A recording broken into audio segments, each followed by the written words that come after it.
Jacob Fronczak here, coming at you with another episode of First Fruits of Zion Reacts. We don't just react, we act too. You can go to FFOZ.org and see all the things we do, lots of Bible teaching, commentaries, and ways for you to get involved locally even as well with Torah Club. However, we are doing today a reaction video, and the video we're reacting to is by a Presbyterian who is Jewish and who plays Minecraft and talks about his faith. And I think this video is called Why I'm Not a Messianic Jew. So that seems right up our alley because we are a Messianic Jewish teaching organization. So let's see what KingdomCraft has to say. I'm ethnically Jewish, and I believe in Jesus the Messiah, so why am I not a Messianic Jew? Good question. Oh, that's nice. Hey guys, welcome back to KingdomCraft, where we talk about Christianity while building churches in Minecraft. And the church that I've been working on is a Presbyterian church in Minecraft. Pretty. It's not a substitute for real church. I'm a Presbyterian in real life as well, and I encourage everyone to go to church in real life instead of, just going to church in Minecraft, because that doesn't count. But yes, I'm a Presbyterian as opposed to a Messianic Jew. So what is a Messianic Jew? Some people think it's any Jew who believes Jesus is the Messiah, or any Jew who believes the Messiah has come at all, for that matter, because I know there's a few small Jewish groups that believe in other Messiahs that have arrived. Generally, mainstream Judaism believes they are still waiting for their Messiah. Yeah. And generally, Christianity, actually all of Christianity, believes that the Messiah of the Jews has already come. It was Jesus Christ. So some people think that simply because I am someone of Jewish heritage who believes Jesus is the Messiah because I'm a Christian, some people think that automatically makes me a Messianic Jew. Because I was at a friend's house a few summers ago, and her grandmother was like this, dispensational Zionist lady who thinks the state of Israel is going to make the world end or something. And when she found out that I was Christian and that I was ethnically Jewish, she looked at me like I was a celebrity, and she was like, "You're a Messianic Jew." And then I was like, not really. I wasn't really raised in the Jewish faith. My dad was, though. My dad's, I guess, more so a Messianic Jew than I am. So then she gave my dad this magazine called Zion's Hope about how the state of Israel is going to save the world or something. Oh, it was going to end the world before, and now it's going to save it. I can see where both of those statements are coming from. We believe that we are living in an age, the current age, which is an age with war and strife and scarcity of resources and all kinds of problems. And the next age, when Jesus comes back, he will inaugurate the Messianic era, and that we, the redemption of the world and of Israel, and everything's going to be really good during that age. All the promises of the prophets will be fulfilled. Maybe that's what he means by save the world, end the world. To inaugurate the new age, this age must end, and lots of apocalyptic things will happen, and that's we call those the birth pains of the Messiah. And we see that the Jewish people back in Israel is a sign that these things are shortly to come to pass. The dispensationalists are funny. Yeah, I am not a dispensationalist because I'm a Presbyterian. We believe in covenant theology, which means we believe that the Jews aren't God's chosen people. We believe God's chosen people are simply whoever is part of God's covenant, which has been... Well, which covenant? There's a lot of covenants. The same covenant in the Old Testament and the New Testament. I'm thinking of what covenants are the same. I mean, God's got covenants with Abraham and, Pinchas, Phineas, David, and with Aaron's descendants have this. The Sinai covenant's a pretty big one. That's an important one. The covenant that obligates Jewish people to live according to the Mosaic law. And, this idea that there's one covenant that, I don't know which one he's talking about. So that means the continuation of the community started by Abraham, Isaac, and Jacob is not modern-day Jewish people, but is the church, which is made up of Jews and Gentiles. Okay, so it looks like he's talking about the Abrahamic covenant. This is sort of a refreshingly honest, and Reformed theology will do this for you, a sort of a refreshingly honest articulation of the classical Christian idea that it was, it was never about Jewish identity. It was never about the people of Israel, even though it says so in the Old Testament over and over that it is the people of Israel, the Jewish people. But instead, that there's this mysterious spiritual identity that starts with Abraham, and then the church now has inherited that covenant and those promises, and that it was never about being Jewish. It was never about being an Israelite or a member of the people of Israel, which is just wild. I mean, you have to go through that whole Old Testament and reinterpret a lot of things. And it gets dicey. Just because of how far afield you have to take some of these Bible verses that are clearly about literally the children of Israel, in the sense that these are descendants of the person called Israel. So, yeah, we disagree. We think that the chosen people are the Israelites, the Jewish people, but that there is a body of people made up of Jews and Gentiles. Call it the church. It's the assembly, the body of believers, the body of Messiah, that all of whom can participate in and benefit from God's covenant with Abraham. But this doesn't negate the status of the Jewish people as having their own unique calling, and there are several covenants with God that are still in force today. So the chosen people isn't necessarily Jews, it's Christians who are both Jew and Gentile. I think it's worth noting that if that lots of Jews have come to believe this, but their descendants no longer identify as being Jewish. So in their conversion to Christianity, they lost the Jewish identity. So the church wasn't really Jews and Gentiles. It ended up just being Gentiles. You know what I mean? Like, if you can't point to someone in the church and say, "Oh, that's one of the Jewish people there," then is it Jews and Gentiles? Like, if Jews just assimilate, if they have to basically become Gentiles and live as Gentiles, and they lose their Jewish identity, is it Jews and Gentiles, or does it end up just being Gentiles? I think that's a question worth considering when you look at this type of theology. You're defining Messianic Jew as simply any Jew who believes in Jesus, then sure, I guess you could say that's what I am, but generally Messianic Judaism speaks of a particular movement that's distinct from that. Generally, Messianic Judaism is a movement that tries to see itself as part of the Jewish community rather than the church community, but still aligning itself with Jesus, basically. I think that's going to depend quite a bit on who you're talking to. There's lots of being part of the church community is, maybe he just means organizationally speaking, like their organizational affiliation is with a Messianic Jewish synagogue rather than with a church, in which case I guess that's fine. I would say the Messianic Jewish theology, Messianic Jews certainly see themselves as part of the church, the body of believers, the assembly. So there's a few problems with that. Number one, basically Messianic Jewish groups, especially Messianic Jewish groups that follow Jesus, are not seen as legitimate Jewish groups by the rest of Judaism.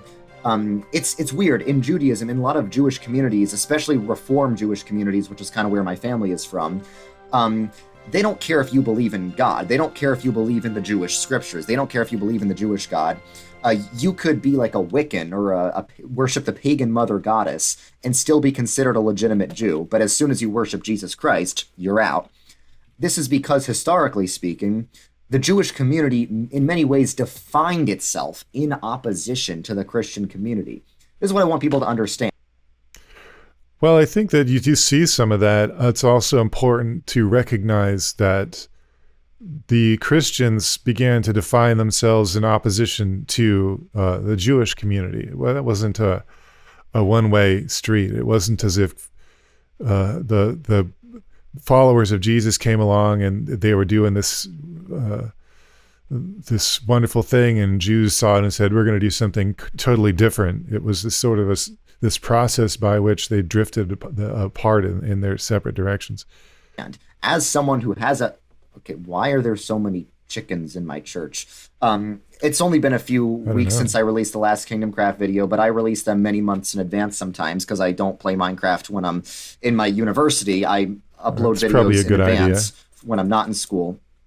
This is my first video after coming back from a semester in Texas. Now I'm back to New York. And I guess chickens have multiplied like crazy in my seminary while I've been gone. So that's interesting. Oh, yeah? You have a chicken bone meter there. What? How did all these chickens get here? Okay. And consume them? They've infested the place. My to fill up your chicken bone meter? With chickens. Anyway. But like I was saying, what was I talking about? Oh, yeah, the Jews.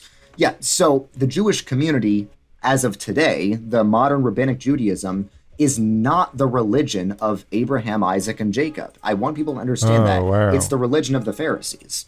So Old Testament faith, Old Testament Judaism at the time of Christ split into two groups, the ones that followed Jesus and the ones that didn't. Well, there was a lot of groups. There were a lot of groups in Second Temple Judaism. I don't think it's fair to characterize them as being only those two. I guess you can do that. You can say there's two kinds of people, right? And then just pick the ones that do something and the ones that don't. I think a fairer assessment of Second Temple Judaism is that there's quite a few different groups. There's the Zealots and the Sadducees and the Essenes and the Pharisees. And you have some of people being drawn from these different groups into the Jesus movement. Right? Simon was a Zealot who followed Jesus. And then you have Pharisees. Lots of Pharisees join the movement. They pop up in Acts 15 with some opinions. So this idea that there's no continuity between the Pharisees and Abraham, Isaac, and Jacob, I think is, to me, that's wild. I think it's an unfair characterization of Pharisaism. These are people who are completely invested. The Pharisees are completely invested in keeping the law of Moses, which is what they were supposed to do. I mean, I always think back to the first guy who broke the Sabbath, and Moses said, "What do we do with this guy?" And God says, "Kill him." So like it's important. God made it clear that it was really important to keep the law of Moses. The exile, when the Jewish people were exiled in 586 BC, it was because they hadn't kept the law of Moses. So God sends this a pretty strong, pretty consistent message to the Jewish people. You have to keep the law of Moses, and the Pharisees, I think, are one of the groups there, one of the expressions of Second Temple Judaism that is most concerned with that and most interested in it. And and lots of them ended up following Jesus. So I think it's not a good way to bifurcate the Jewish community in the Second Temple period. It's just Jews. There's Pharisees, and then there's Jews who follow Jesus. There's a lot more going on. The picture's more complex than that. And to say that Pharisees were some kind of novel thing with no continuity with what came before, I think is to give them short shrift. I think most historians would probably disagree that this Pharisees dropped onto the face of the earth with no continuity with what came before. Ones that followed Jesus became the modern Christian community, and the ones that did not, the ones that followed the Pharisees, who Jesus had a lot of disputes with, and the Pharisees greatly opposed Jesus and his ministry, those groups evolved into modern day Judaism. This is not some like conspiracy theory or something, by the way. This is what I learned in my secular religion class in university.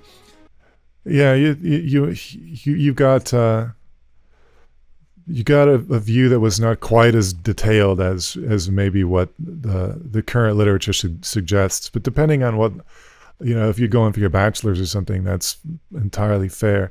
But broadly speaking, it is true that you find two movements that survive today growing out of Second Temple Judaism. You have Christianity and you have Judaism, traditional Judaism, which since, that has splintered a little bit, but so has Christianity. But again, that's why I say broadly speaking. But there were lots of Pharisees in both groups. The Christians inherit a whole lot of what they believe from the Pharisees. The belief that the God of Abraham, Isaac, and Jacob is the God of the real God, like the Creator God. Something that we got that from the Pharisees. The belief in the resurrection from the dead we got from the Pharisees, angels and demons. The Old Testament got that from the Pharisees. So I mean, these are all things that we just took from Second Temple Judaism, and the Rabbinic Judaism also. That's their heritage too. So I think there's a lot in common. The Judaism of Jesus's time was Second Temple Judaism. That's what it's referred to in scholarly circles. Second Temple Judaism. And that version of Judaism was destroyed in 70 AD, just like Jesus predicted it would be destroyed because of its apostasy. It was destroyed in 70 AD when the Second Jewish Temple was destroyed. So the Sadducees, who were kind of like the leaders of the temple, they just vanished. Yeah, maybe this is why Jacob Neusner says, let's talk about Judaisms of the Second Temple period. You see, Judaism didn't get destroyed, although the Sadducees do sort of drop off the face of the earth. Because they're primarily, their role is to facilitate temple worship. So what do you need a Sadducee for once the temple is destroyed? However, obviously Judaism survived. To say Judaism was destroyed and now you have like Pharisaism or now you have Rabbinic Judaism, which is to imply a discontinuity that would not be supported by the same scholarly literature that this guy has been exposed to. However, the Pharisees, who were like middle-class people, not necessarily the elites, but still had a lot of influence and power, they sort of survived, and they started modern Rabbinic Judaism to basically preserve their traditions, the same traditions that Jesus greatly opposed. Oh boy, yes. His position seems to be that there's this wonderful, perfect continuity between the Jesus movement and all the way back to Abraham, Isaac, and Jacob, and the Pharisees came along and started this new religion. This is not a very rigorous assessment of the historical situation, even from the secular perspective that he's being exposed to down there in Texas. It reflects the tendency, I think, of every flavor of Christianity to say that they are the ones that hold to the truths that have been passed down from generation to generation. The Pharisees had that same language, and they had what they called the traditions of the elders, and that they had passed down these ideas about how to keep the Mosaic law from from time immemorial. Which when you have a legal system for a nation, which is what the Torah is, you're going to end up with case law. You're going to end up with decisions about what does it mean to rest on the Sabbath? What kinds of things constitute forbidden work on the Sabbath? You need to be able to draw those lines in a legal system. And the Pharisees were the inheritors of that heritage, and they'd preserved it. When Jesus comes to argue with the Pharisees about these traditions, I think we need to see those as intra-Jewish disputes. I mean, they get really granular. Like when he says, if a person says to his parents, anything that I would have that would benefit you is now korban or dedicated to the temple. Jesus says that you Pharisees won't absolve him of his vow, but I think that you should. And this is a technical matter of halacha, right? It's a technical matter of Jewish law. It's a conversation that only makes sense if both parties are interested in the correct application of Jewish law.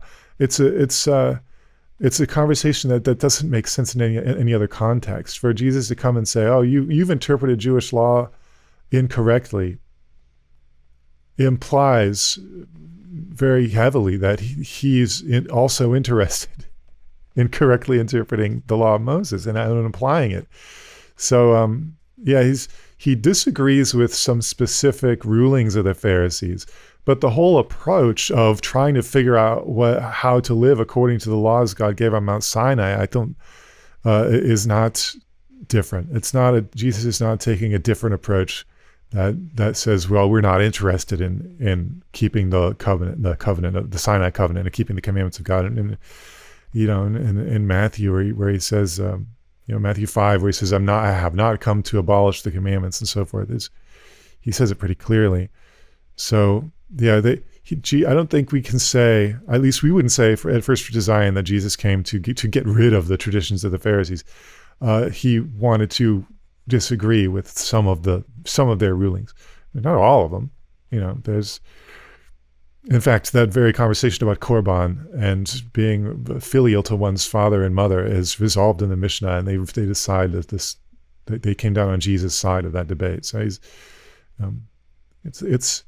it's a debate between people who are part of the same group and arguing over the really technical and granular things. Often, not always, but often very technical. So my point in saying this is that there is a categorical difference between the faith that Christ belonged to and practiced and the modern Jewish faith today. So just because the Old Testament, there may be more continuity in some forms of practice between Rabbinic Judaism and what Jesus was doing than there is between Christianity and what Jesus was doing. If Jesus, were to come back and give Christianity a list of things, he had some corrections for the Pharisees, right? If you were going to give us some corrections, I think he would probably be pointing to, like, weren't you listening when I said that the Mosaic law was never going to go away till heaven and earth pass away? And why weren't you listening when I said I came for the lost sheep of the house of Israel? And don't you know that to be the Messiah means to be the king of Israel, and the people of Israel are still my people? Like, he'd have. We've departed from the faith of Jesus in some ways far more radically than Rabbinic Judaism has, although Jesus certainly has a message and a call to repentance for Jewish people as well as for people from the nations. Everybody needs to repent. Everybody has things they need to repent from. Everyone has change that they need to make. But Jesus looked a lot more Jewish than he looked Christian.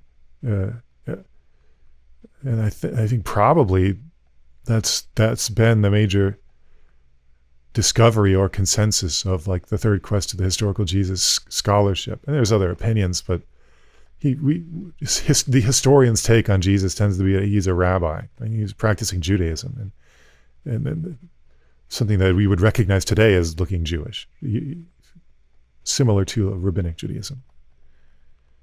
Religion was called Judaism does not mean it's the same religion as the Judaism of today.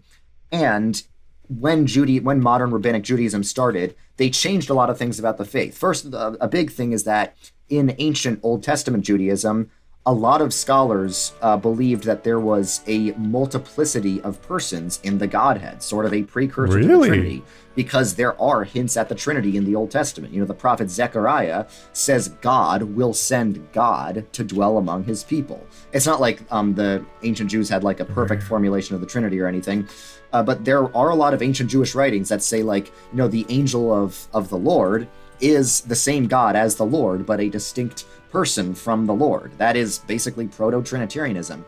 And then modern Judaism basically threw that belief in the garbage to try and strongly distinguish itself from Christianity. So there's a lot going on there. This is some like Daniel Boyarin kind of stuff. He was writing about the two powers in heaven. This idea that the emphasis on the unity of God in Judaism sort of post-dates the birth of the Christian movement, I think, is way overstated. This idea that God is one, there's only one God, that's pretty clear from the Old Testament. This is something that Jews would have held to be very, very dear, and you really don't find a lot of hints at multiplicity in the Godhead. There's little things here and there.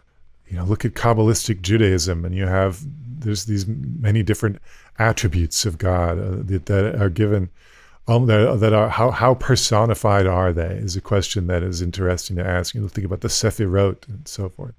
I don't know how firm of ground this guy is standing with saying that Jews only became concerned with the unity of God or the oneness of God in response to Christianity. They were so ardently monotheistic that it was really noteworthy. They had to get a special exception from the Romans to not have to worship any other God but the God of Israel. This is known. Oh, I think Christianity is the true continuation of ancient Old Testament Judaism, not modern Judaism. Modern Judaism is not. And that's kind of why even a lot of secular Jews, a lot of Jews who are atheists, they still consider themselves fully Jewish because they belong to the Jewish community. But they have told me to my face that even though I'm just as ethnically Jewish as they are, I don't count as a real Jew because I follow Jesus. It's like, okay, well, if they're secular Jews, if they're atheists, then they shouldn't care about the theological claims of Judaism? And they really don't. The only theological claim that they care about at all is that they do not like Jesus very much.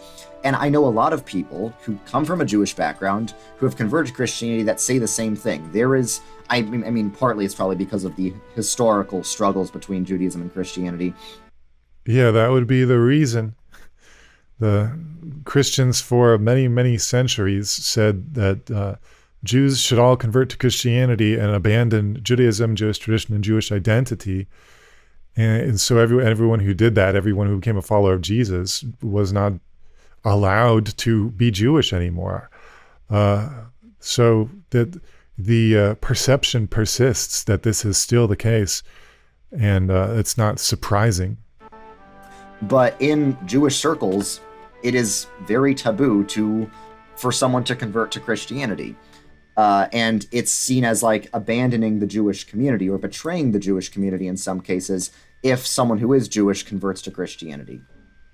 So that's why I don't like it when movements try to identify with the modern Jewish community, with the community of modern rabbinic Judaism, the community that was started by the Pharisees, and they try to say we're still going to follow Jesus because the community Jesus started is the church. He's getting hungry. And there were a lot of Pharisees that joined the thing. Paul continued to identify himself as a Pharisee all throughout the book of Acts. Present tense, I am a Pharisee.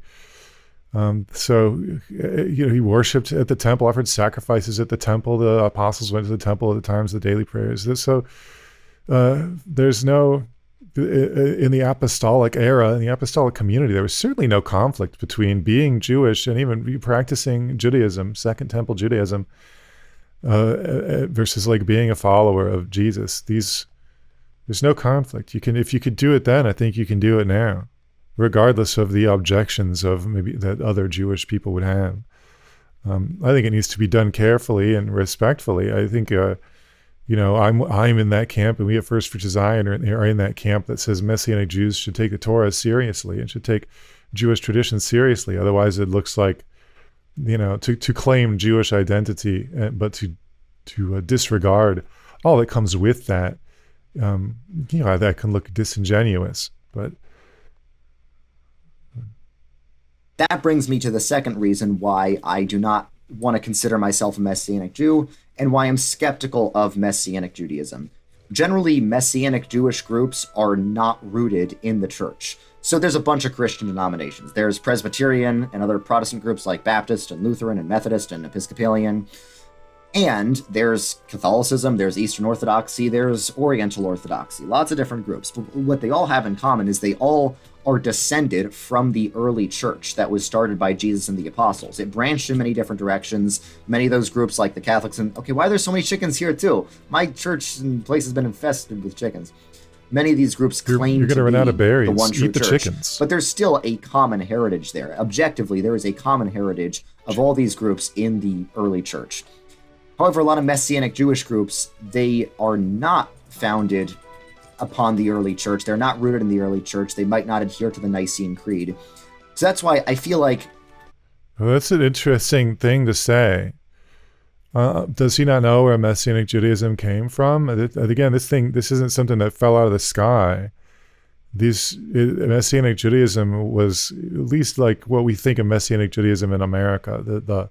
The Messianic Jewish movement in America was born from definitely born from Christianity. These are Jewish people who believed in Jesus and would have traditionally identified with whatever denomination or faith tradition that they were part of. Something changed in like the late 60s, 70s, and you had these people say, well, look, we want to be able to express our Jewish identity and heritage as disciples of Yeshua, as disciples of Jesus, and the church doesn't always make room for that. And so, yeah, well, maybe we want to explore this idea that it's okay for a Jewish person to go to synagogue and that you can be a disciple of Jesus in that sort of a context. Again, just like the early church. And James says in his epistle, if someone comes into your synagogue, right?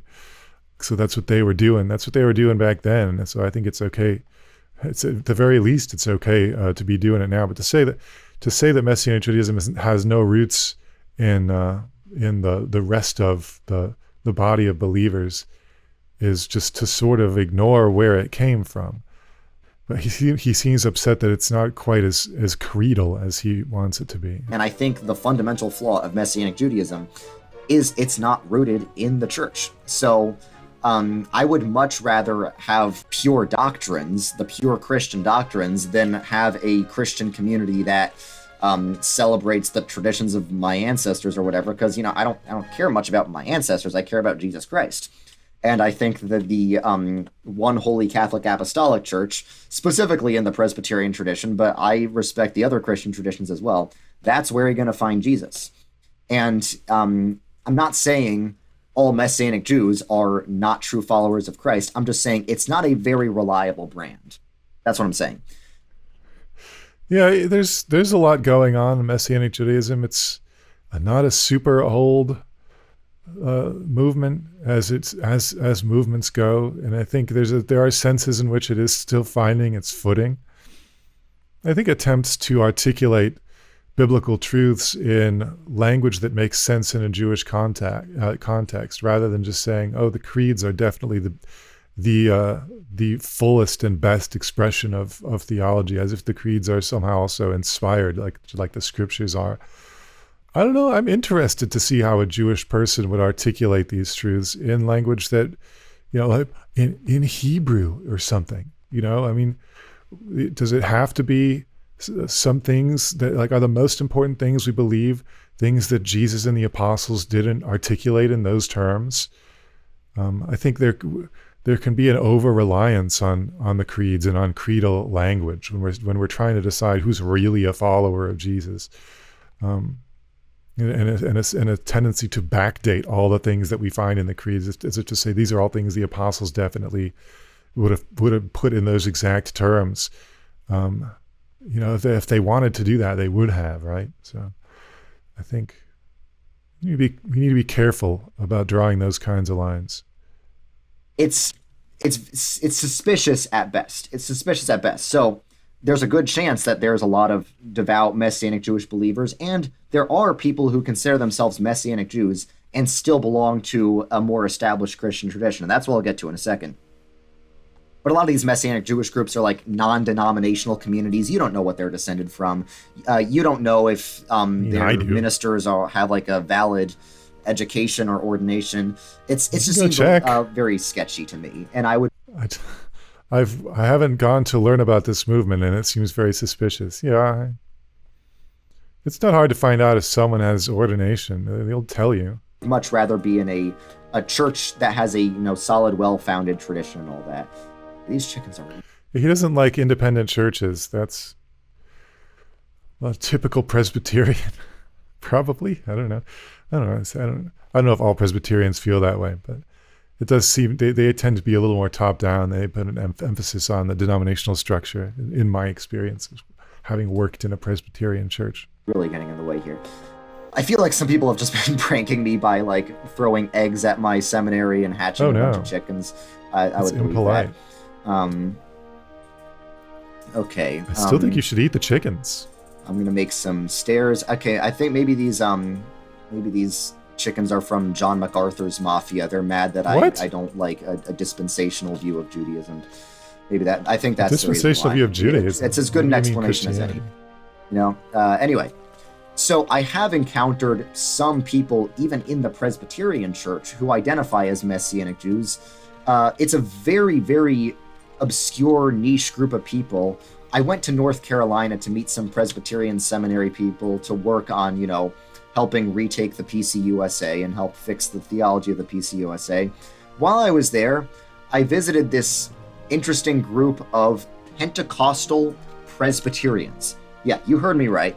Pentecostal Presbyterians. That sounds like dry water or cold fire, basically, because Presbyterians historically are like the least Pentecostal, most cessationist, most stiff worship type of Christians that there are. But there is a weird group of Presbycostals called, I think it's Presbyterian Reformed Ministries International. It's PRMI, I think. I might be getting it wrong. But there is this interesting little community of charismatic Presbyterians who basically adhere to all the doctrines of the Reformed tradition, and they are part of the Presbyterian Church. I think they're part of the Presbyterian Church USA even, but they're part of the Presbyterian Church without being liberal, because a lot of people don't realize this. There's a strong group of conservatives like me in the PCUSA. We're a minority, but we exist, and I'm trying to work for reform in the PCUSA rather than giving up on it. Okay. But yeah, these Presbycostals, they did exist, and in that community, there were a lot of people who had Messianic Jewish tendencies. When I first walked in, I saw this guy wearing a cross and a yarmulke at the same time. And I asked the guy I was with, I was like, is this guy ethnically Jewish? And he's like, no. So it's like, oh, wow. I'm the one who actually was ethnically Jewish there. I wasn't wearing anything Jewish because, I don't care about identifying as Jewish at all. I care about identifying as Christian.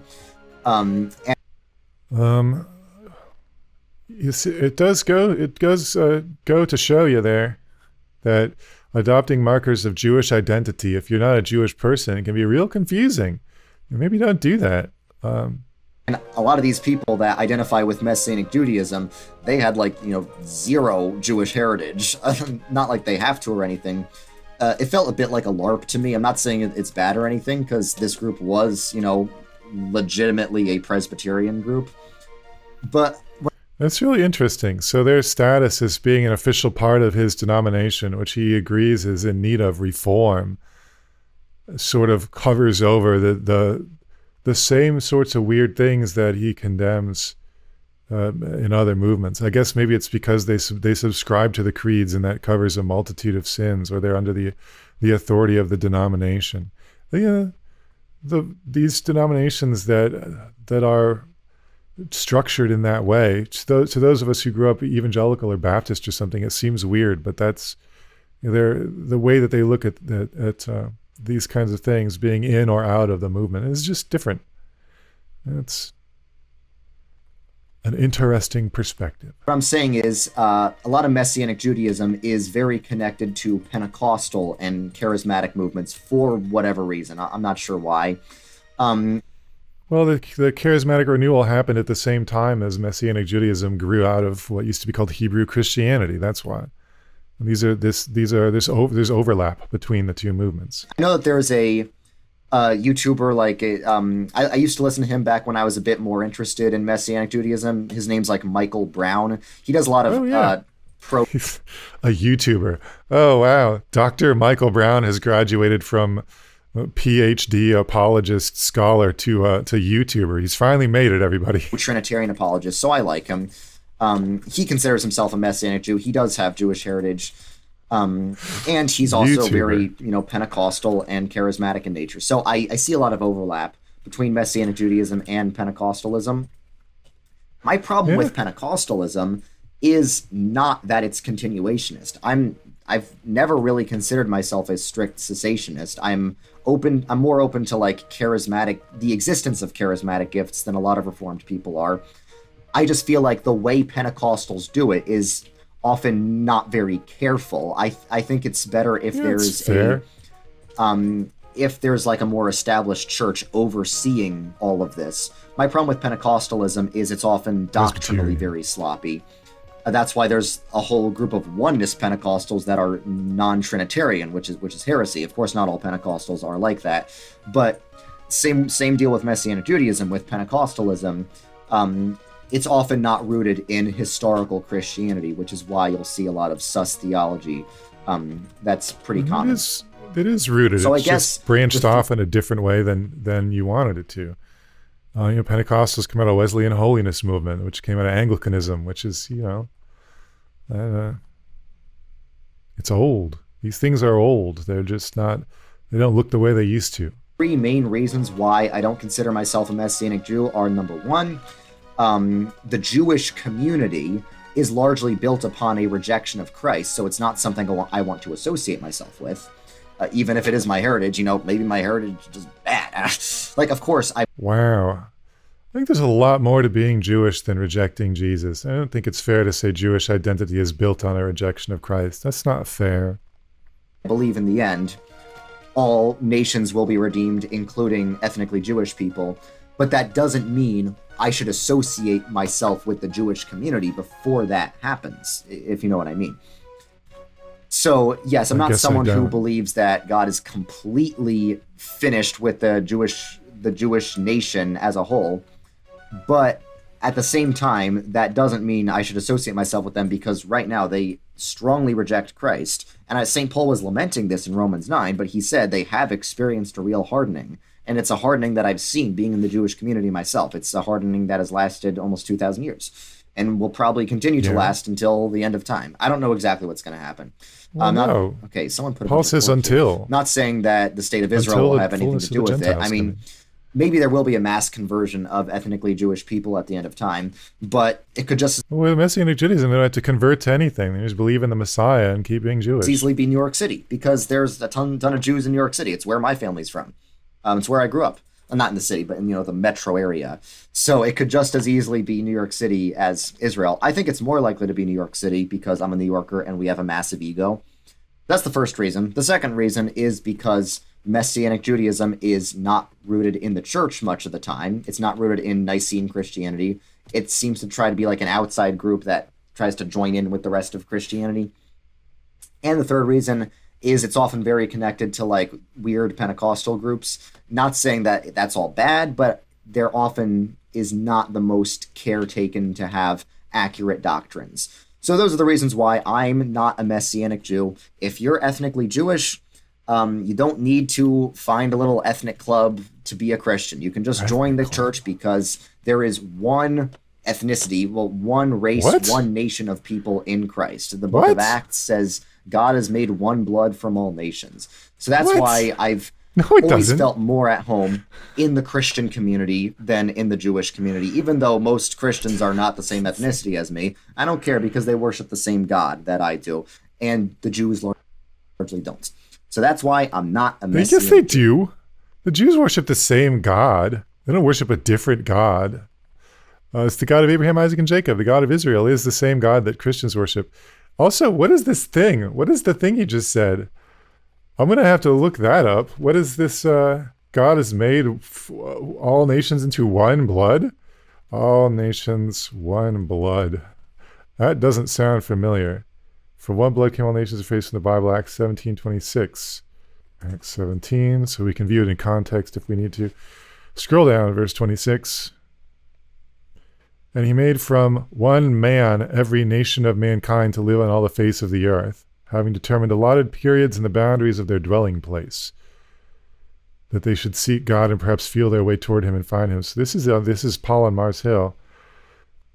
All he is saying, he's giving some pagans the Genesis creation narrative, saying that God made one man and that we're all descended from Adam. That doesn't have anything to do with in the church everyone loses their ethnicity.